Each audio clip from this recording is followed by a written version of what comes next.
Every 100th of a second counts. This is what you have to do. Brake as late as possible. Hit the apex and accelerate out of the corner. There is no steering, so you can stay laser focused on your timing. This is the last possible moment to brake. Hit it perfectly and you will hit the apex at maximum speed. Stay on the brakes until you hit the apex marker, then accelerate out of the corner and into the next. Can you keep hitting your brake and acceleration points accurately enough to win races? You will see your timing performances at every marker here. As you hit the markers successively, your combo meter will go up. And as it does, so too will your score. And that, my friends, is the object of the game. Get the highest score you can and challenge your friends to beat it. When you race as your favourite rider, every point you score will help them win the Fan World Championship.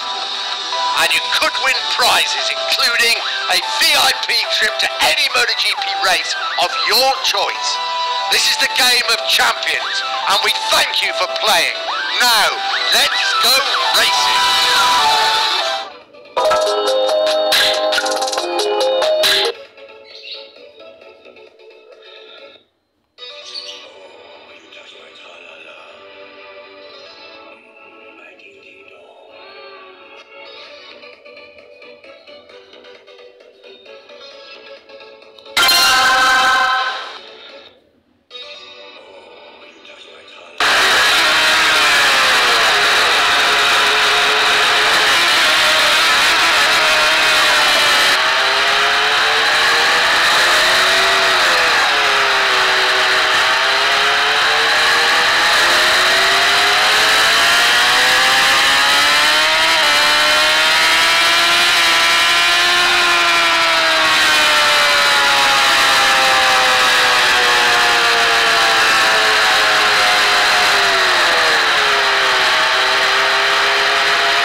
Udah nggak?